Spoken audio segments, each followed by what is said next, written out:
마가복음에서는 예수님께서 기적을 행하시고 천국 복음을 전하셨는데 예수님을 믿지 않는 무리들이 함께 있었습니다. 그리고 심지어 예수님을 공격하고 고발하려는 대적자들도 생겨나고 있음을 보여주었습니다. 그리고 그 무리에는 예수님의 가족들도 포함되어 있었습니다. 그래서 예수님은 무리가 자신을 믿어주지 않는 상황에서 자신을 어떻게 보면 이해하려고 하는데 도구로서 비유를 사용하십니다.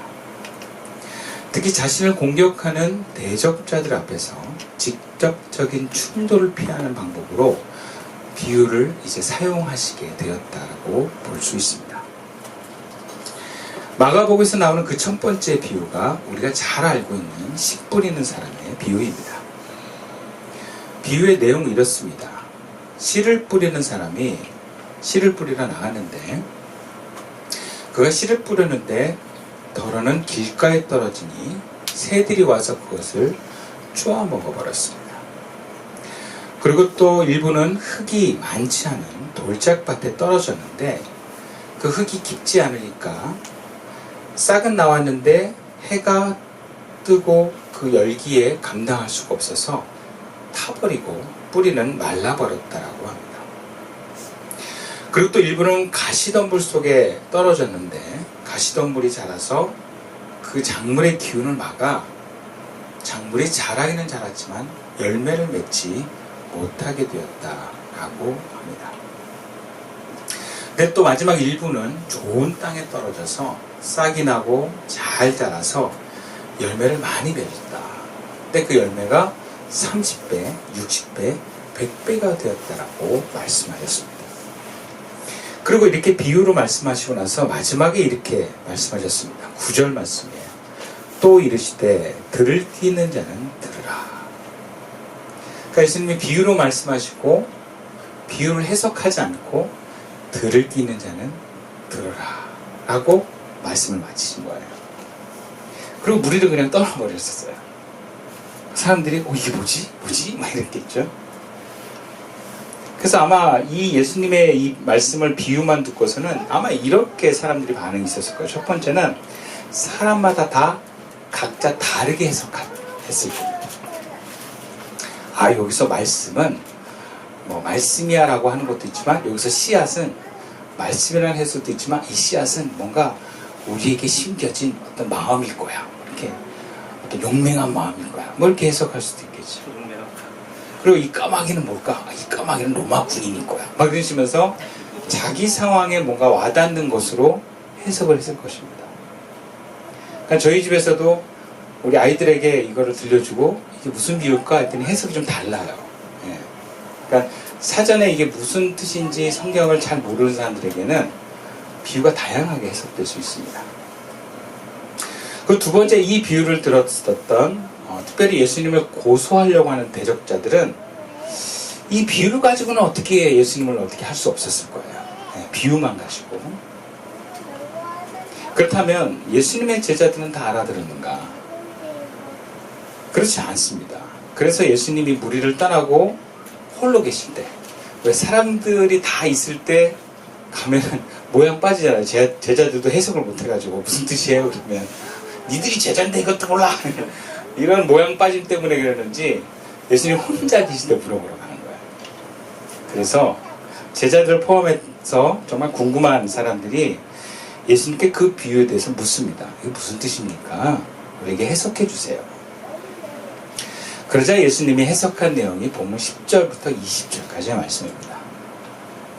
근데 먼저 예수님께서 본문을 말씀하시면서 이런 얘기를 했어요. 비유를 말씀하신 목적에 대해서 얘기를 하세요. 내가 왜 이 얘기를 왜 했는지 아니? 하면서 11절과 12절 말씀이에요. 이르시되 하나님 나라의 비밀을 너희에게는 주었으나 외인에게는 모든 것을 비유로 하나니 그것은 그들이 보기는 보아도 알지 못하고 듣기는 들어도 깨닫지 못하게 하셔서 그들이 돌아와서 용서를 받지 못하게 하시려는 것이다.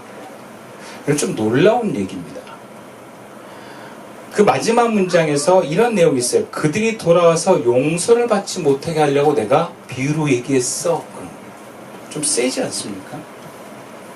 근데 사실 이 내용은 이사야서 6장 9절과 10절에 있는 내용입니다.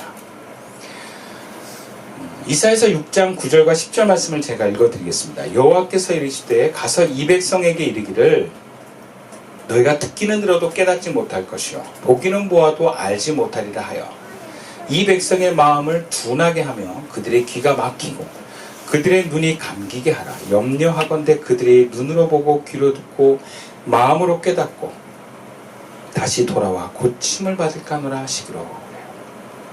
그러니까 이것은 그 이사야서에서 이스라엘 백성들이 그 당시에 굉장히 완고했습니다. 하나의 말씀을 안 들었어요. 왕도 하나의 말씀을 이사야라고 하는 선지자를 통해서 전달받았는데 거부합니다. 다 완고하고 죄를 짓게 담대합니다. 우상숭배까지 합니다. 그러니까 이미 너희들의 그 완고함으로 인해서 너희들은 포로로 가게 될 것이다 라는 예언입니다.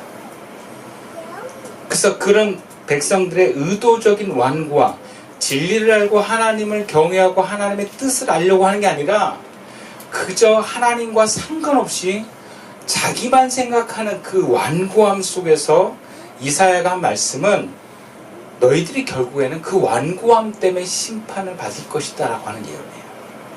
결국 이스라엘 백성은 어떻게 됐습니까? 바벨론에게 멸망당합니다. 그래서 포로로 끌려가요. 70년 동안. 근데 이런 심판적인 예언을 예수님은 자신을 고소하려고 하고 그 말을 듣지 않으려고 하는 완고한 사람들에게 적용함으로써 그들에 대한 적개심을 나타낸과 동시에 너희들이 만드는 심판을 받을 것이다 라고 하는 것으로 말씀을 던지는 것 같습니다. 그러니까 너희들은 심판받을 운명이야 라고 얘기하는 것처럼 들려요. 그래서 예수님이 말씀하신 이 비유를 통해서 심판받은 외인들은 보아도 알지 못하고 들어도 깨닫지 못하기 위해서 비유로 말씀했다라고 하는 문자 그대로의 해석으로 일단 받아들일 수 있습니다. 그러다 보면 이 메시지에 대한 저항감이 있습니다. 어떻게 하나님이, 그 사랑이 많은 하나님이, 내가 알던 그 하나님이 심판하기로 인간을 작정할 수 있는가? 그런 의문이 듭니다. 성경 전체에 하나님은 자비와 긍휼이 많은 하나님이시다라고 했는데 그 하나님하고 안 맞는 거 아니냐? 심판의 하나님은. 그런 반론이 나올 수 있어요. 그래서 본문을 문자 그대로 보기보다는 그만큼 강력한 경고로 보아야 한다는 주석이 더 설득력을 얻습니다. 그러나 이러한 해석 또한 우리가 마음이 강팍해지면서까지 주님의 말씀을 거부하는 우리들에게 마치 면죄분을 두는 것 듯한 여지를 납니다. 오히려 오늘은 여기서 심판받을 사람들에 대해서 생각해 봐야 됩니다. 왜냐하면 이 심판받을 수 있는 외인이 내가 될 수도 있고 또 이미 내 안에 지금 있을 수도 있기 때문에 그렇습니다. 굉장히 우리는 심판받을 대상들에 대해서 내가 아니길 바라는 마음이 있고 또 다른 사람이라고 하는 막연한 정의를 갖고 있어요. 그런 의미에서 우리는 오늘날 내가 어떤 사람인가 그리고 내 안에 어떤 모습이 있는가를 살펴봐야 됩니다. 과연 우리 안에 하나님만을 경외하는 모습만 있는가요? 먼저는 진리를 거부하고 변화하기를 거부하며 오히려 내 고집과 내 욕심대로 다른 사람들, 내가 변하는 게 아니라 다른 사람들을 변하려고 하는 그 모습, 그럼 이것은 완고한 사람입니다. 이런 사람은 진리를 듣기를 거부합니다. 진리는 오직 내 주장만 진리입니다. 내가 듣고 싶은 것만 듣고 내 의지와 기대를 강력하게 충족시키려고 하는데 그 목적이 있습니다. 이것을 어려운 말로 자기중심적인 사람이다 라고 그래요. 여러분, 이 자기중심성이 우리 안에 없을까요? 우리 안에도 진리를 알기보다 내가 원하는 이야기, 내 틀, 내 율법 안에서만 들려주는 이야기를 받아들이려고 하는 모습이 있지 않는가. 그리고 우리가 성경에서 말하는 심판을 꼭 죽어서 가는 심판이라고 생각하지 않으셔도 됩니다. 성경에서 말하는 심판은 하나님과 끊어지는 것이 심판입니다. 그것은 얼마든지 우리가 살아서도 경험할 수 있는 심판이에요. 그래서 우리는 사실 현실에서도 심판을 받습니다. 하나님과 사람들에게 생명과 사랑이 단절되는 심판을 받습니다. 하나님과 소통이 끊어지고 사울 왕의 마지막처럼 더 이상 하나님의 뜻을 도저히 알 수 없는 상태가 됩니다. 이러한 삶은 죄를 지어도 죄인지 모르고 죄를 지었어도 회개할 줄 모릅니다. 죄를 모르니까. 결국 멸망을 향해서 아무런 장애물 없이 막힘없이 달려가는 사람과 같다라고 볼 수 있습니다. 그러면서 하나님과 멀어지는 여러 가지 문제가 옵니다. 여러분, 이것이 우리가 살면서 당하는 심판이에요. 그래서 이러한 심판의 삶을 겪지 않으려면 여러분, 우리는 하나님 말씀이 들려야 됩니다. 예수님이 말씀하신 들을 귀가 되어서 하나님이 여러 경로를 통해서 말씀하신 그 음성을 들으시길 축원합니다. 아멘. 말씀이 들려지면 삽니다. 그리고 그냥 살 뿐만 아니라 열매 맺는 풍요로운 삶을 삽니다. 본문에서 그러한 열매를 많이 맺는 사람들의 마음을 씨가 뿌려진 네 곳의 밭 중에 좋은 밭으로 비유를 했습니다. 여러분, 우리가 멸망할 것을 두려워할 것이 아니라 열매 맺는 삶을 열망하기를 축원합니다. 여러분, 사실 우리를 살게 하는 것은 말씀이에요, 여러분.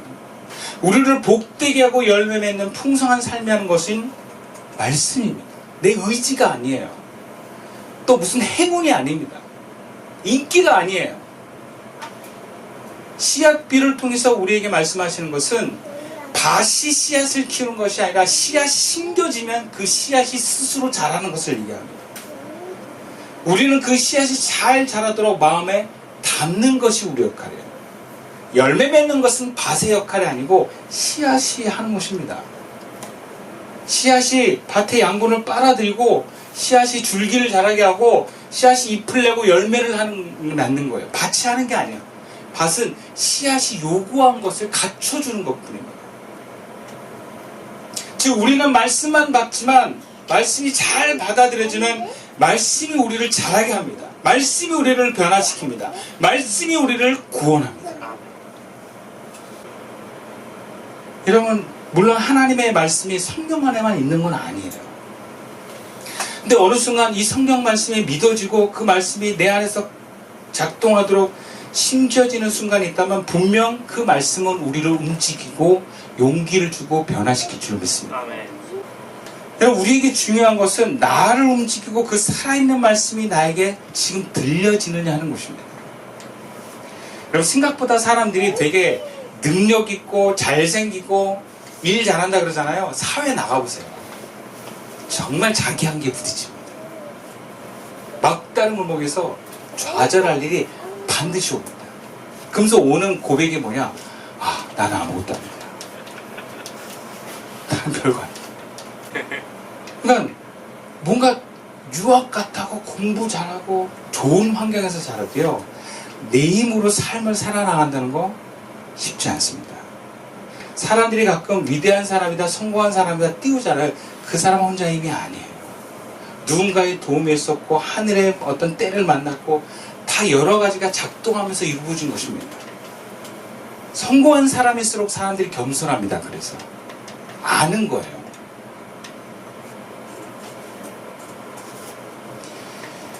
여러분, 나를 살리는 말씀은 하나님의 말씀입니다. 여러분, 우리가 살아가는 힘이 내 의지가 아니라는 걸 아셔야 돼요. 그리고 내가 배운 지식도 아니에요.